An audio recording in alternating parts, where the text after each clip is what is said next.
అలసిన రాత్రులు, అంతులేని ఈమెయిల్లు, మనం ముందుకు సాగడం లేదు అన్న భావన. కార్పొరేట్ ప్రపంచం ఒక్కసారిగా మన జీవితాన్ని గ్రహించి మన శక్తిని తగ్గించేస్తుంది. ఈరోజు మనం కార్పొరేట్ జీవితానికి చీకటి వైపు గురించే కాదు, దాని నుంచి బయటపడడానికి మనం ఏం చేయాలో మాట్లాడుకుందాం. ఇది ఉద్యోగానికి రాజీనామా చేయడం గురించి ఏమీ కాదు. మీ శక్తిని తిరిగి పొందడం, సమతుల్యతను కలిగి ఉండడం, కేవలం బతకడం గురించి మాత్రమే కాదు, విజయవంతంగా జీవించడం గురించి. మొదటిగా the myth of hazel culture.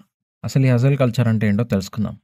24/7 పనిచేస్తేనే విజయం సాధించవచ్చు అని మనకు ఒక మోసాన్ని అమ్మారు. ఇదే హజల్ కల్చర్లోని అసలు విషయం.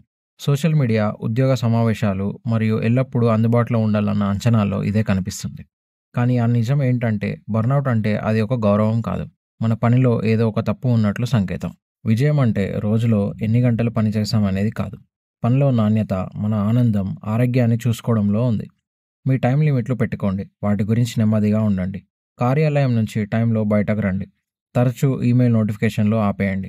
మీ ప్రైవేట్ సమయాన్ని ఎంతో విలువైనదిగా భావించండి. మీ ఉద్యోగం మీ జీవితంలో భాగం మాత్రమే, మొత్తం జీవితం కాదు అని గుర్తుంచుకోండి. రెండవది, dealing with toxic environments and people. జాడ్యమైన వాతావరణాలు, ఇంకా వ్యక్తులు. పని వాతావరణంలో ఉండే ఒక పెద్ద సమస్య విషమ వాతావరణాలు. ఇది నియంత్రితపు బాస్ కావచ్చు, గాసిప్ చేసే సహచర్యుడు కావచ్చు, నేటివ్ కల్చర్ను ప్రోత్సహించే సంస్థ కావచ్చు.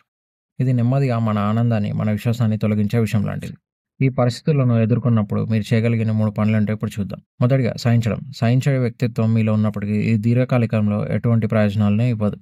రెండోది, మార్చడం సాధ్యమైతే ఉత్తమం. మన చేతిలో ఉన్నది మార్చండి. మీరు ప్రొఫెషనల్గా ఉండండి, గాసిప్కు దూరంగా ఉండండి. రాడికల్ ఎంపతి అంటే దీని అర్థం ఇతరుల భావాలను బాగా అర్థం చేసుకోగలిగే మంచి వ్యక్తిగా ఉండండి. సమస్యను మీలోకి తీసుకోకుండా ఉండండి. బాస్తో సమస్య ఉంటే శాంతంగా పరిష్కార దృక్పథంతో మాట్లాడండి. మూడవది, మార్చలేరు అంటే వదిలేయడం గురించి ఆలోచించండి. మీ మానసిక ఆరోగ్యం కంటే పేచెక్ ఏం పెద్ద ముఖ్యం కాదు. సైలెంట్గా కొత్త ఉద్యోగం కోసం ప్రయత్నం ప్రారంభించండి. మీరు బాధితుడు ఏం కాదు, మీ కెరీర్ను నియంత్రించుకుంటున్నారు అని గుర్తుంచుకోండి. మూడవది, రీక్లెయిమింగ్ యువర్ వర్క్ లైఫ్ బ్యాలెన్స్. పని, వ్యక్తిగత జీవిత సమతుల్యత అంటే వర్క్ లైఫ్ బ్యాలెన్స్. ఈ పదాన్ని ఎన్నిసార్లు విన్నామో అంటే అసలు దీనికి అర్థం అనేది లేనంతగా. అసలు కథ ఏంటంటే ఇది ప్రతిసారి సమతుల్యత గమనంగా ఉండాలి అనే కాదు, 2 దశలను స్పష్టంగా పెట్టుకోవాలి కూడా. మీ టైంని ప్లాన్ చేయండి. మీ క్యాలెండర్ను తెలివిగా షెడ్యూల్ చేయండి. అది వ్యాయామం కోసం కావచ్చు, ఒక హాబీ కోసం కావచ్చు, నిశ్శబ్దంగా 1 గంట కూర్చోవడం కావచ్చు. మీ బాస్తో మీకు మీటింగ్ ఎంత ముఖ్యమో అంతే ముఖ్యంగా మీ మానసిక ప్రశాంతతకు చేయవలసిన పనులకు ప్రాధాన్యత ఇవ్వండి. Disconnect to reconnect. ఫోన్లు, డివైస్లు పక్కన పెట్టండి. ఫ్యామిలీతో గడపండి. ప్రజెంట్గా ఉండండి. నో చెప్పడం నేర్చుకోండి. ఇది చాలా కష్టం, కానీ చాలా ముఖ్యమైన నైపుణ్యం. మీకు సరిపోని అదనపు పనులను సైలెంట్గా తిరస్కరించండి. నాకు కెపాసిటీ లేదు అని చెప్పండి. ఇది మిమ్మల్ని మీరు తక్కువ చేసుకోవడం గురించి కాదు, ఇది మీకు అనవసరపు భారాన్ని తగ్గించే ఒక పవర్ఫుల్ టూల్గా పనిచేస్తుంది. నాలుగవది, investing in your self beyond the job. అంటే ఉద్యోగాన్ని మించి మీ అభివృద్ధిలో పెట్టుబడి పెట్టండి. మీ కెరీర్ మీ వ్యక్తిత్వంలో ఒక భాగమే. నిజంగా విజయవంతంగా ఉండాలి అంటే కొత్త స్కిల్స్ నేర్చుకోండి. ఉదాహరణకు కోడింగ్, పెయింటింగ్ లేదా ఇతర భాషలు కావచ్చు. ఏదైనా ఒక కొత్త స్కిల్ని మీరు నేర్చుకున్నప్పుడు మీరు మీ జీవితంలో ఏదైనా సాధించగలరు అన్న నమ్మకాన్ని కల్పిస్తాయి. విజయాలకి బాటలు వేస్తాయి. నెట్వర్క్ బాగా బలంగా పెంచుకోండి.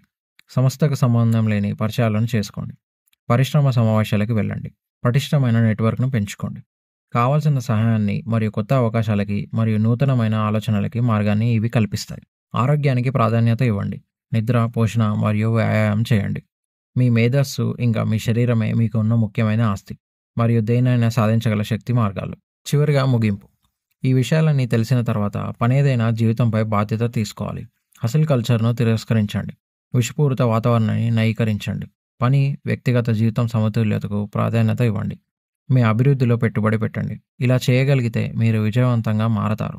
మీ కెరీర్ మిమ్మల్ని అలసిపోయేలా చేయడం కాదు, శక్తివంతంగా చేయడానికి అని గుర్తుపెట్టుకోండి. Hi everyone, welcome to my channel the story around. ఈ వీడియో మీకు హెల్ప్ఫుల్గా అనిపిస్తే దయచేసి లైక్ చేయండి, కమెంట్ అండ్ షేర్ చేయండి. ఇలాంటి మరిన్ని యూస్ఫుల్ కంటెంట్ కోసం సబ్స్క్రైబ్ చేయండి. Thanks for watching.